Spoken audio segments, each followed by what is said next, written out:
I was about 8 years old, I first heard about something called climate change or global warming. Apparently that was something humans had created by our way of living. I was told to turn off the lights to save energy and to recycle paper to save resources. I remember thinking that it was very strange that humans, who are an animal species among others, could be capable of changing the Earth's climate. Because if we were, and if it was really happening, we wouldn't be talking about anything else. As soon as you turn on the TV, everything would be about that. Headlines, radio, newspapers.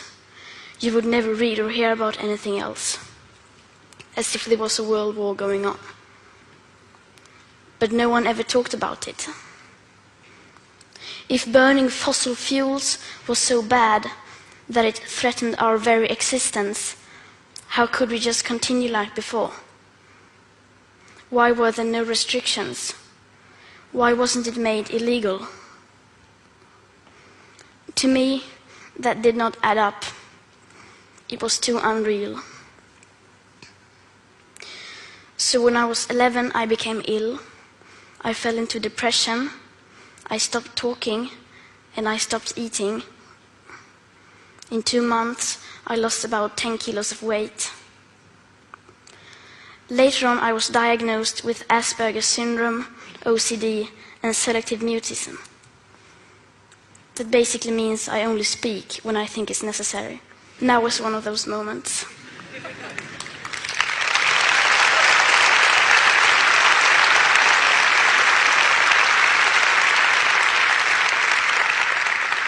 For those of us who are on the spectrum, almost everything is black or white. We aren't very good at lying, and we usually don't enjoy participating in the social game that the rest of you seem so fond of. I think in many ways that we autistic are the normal ones, and the rest of the people are pretty strange. Especially when it comes to the sustainability crisis, where everyone keeps saying that climate change is an existential threat and the most important issue of all, and yet they just carry on like before. I don't understand that, because if the emissions have to stop, then we must stop the emissions. To me, that is black or white. There are no grey areas when it comes to survival. Either we go on as a civilization or we don't. We have to change. Rich countries like Sweden need to start reducing emissions by at least 15% every year. And that is so that we can stay below a 2-degree warming target.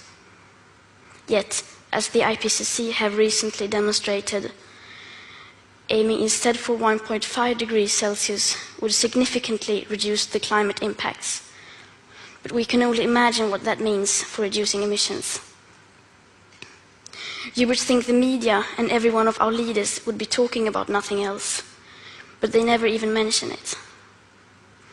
Nor does anyone ever mention the greenhouse gases already locked in the system, nor that air pollution is hiding a warming, so that when we stop burning fossil fuels, we already have an extra level of warming, perhaps as high as 0.5 to 1.1 degrees Celsius. Furthermore, does hardly anyone speak about the fact that we are in the midst of the 6th mass extinction, with up to 200 species going extinct every single day. That the extinction rate is today between 1,000 and 10,000 times higher than what is seen as normal.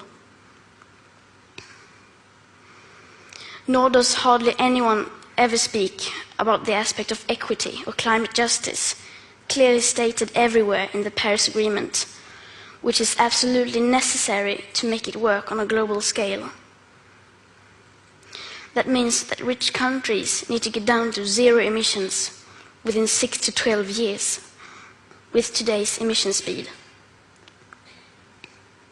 And that is so that people in poorer countries can have a chance to heighten their standard of living by building some of the infrastructure that we have already built, such as roads, schools, hospitals, clean drinking water, electricity, and so on.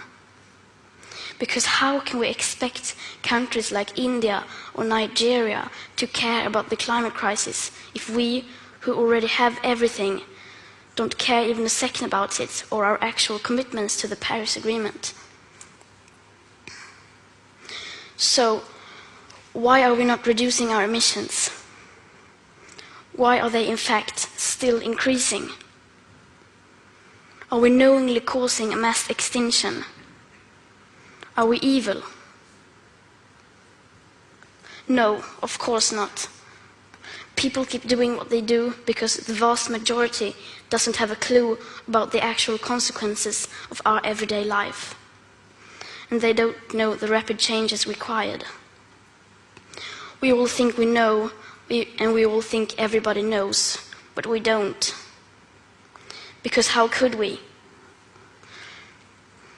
If there really was a crisis, and if this crisis was caused by our emissions, you would at least see some signs. Not just flooded cities, tens of thousands of dead people, and whole nations leveled to piles of torn down buildings.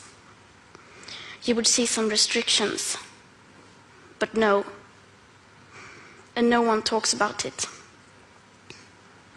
There are no emergency meetings, no headlines, no breaking news. No one is acting as if we were in a crisis.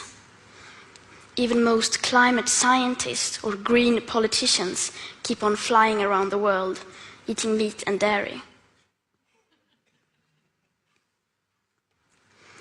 If I live to be 100, I will be alive in the year 2103. When you think about the future today, you don't think beyond the year 2050.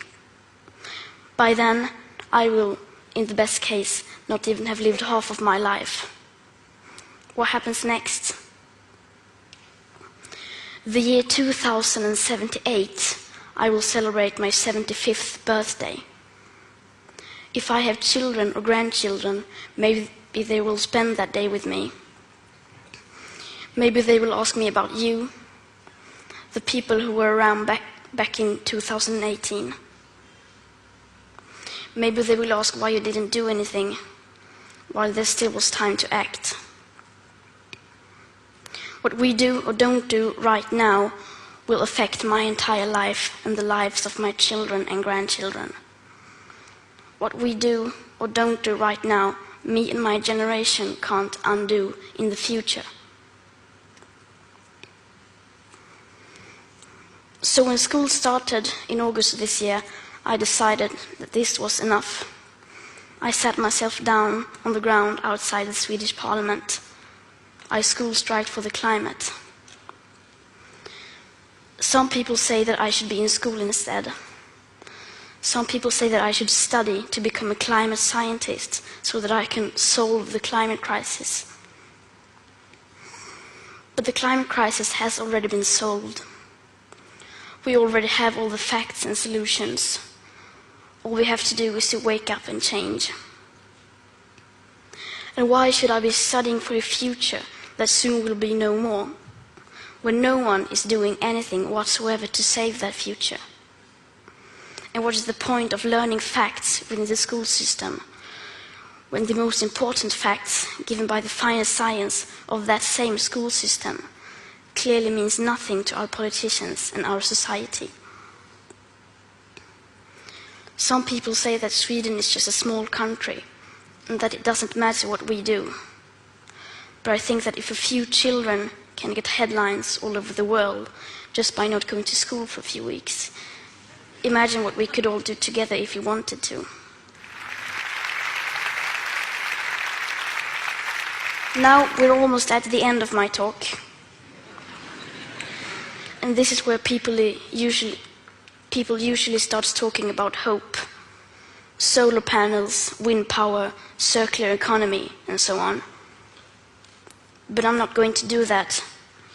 We've had 30 years of pep talking and selling positive ideas. And I'm sorry, but it doesn't work. Because if it would have, the emissions would have gone down by now. They haven't. And yes, we do need hope. Of course we do. But the one thing we need more than hope is action. Once we start to act, hope is everywhere. So instead of looking for hope, look for action. Then, and only then, hope will come. Today, we use 100 million barrels of oil every single day. There are no politics to change that. There are no rules to keep that oil in the ground. So we can't save the world by playing by the rules, because the rules have to be changed. Everything needs to change, and it has to start today. Thank you.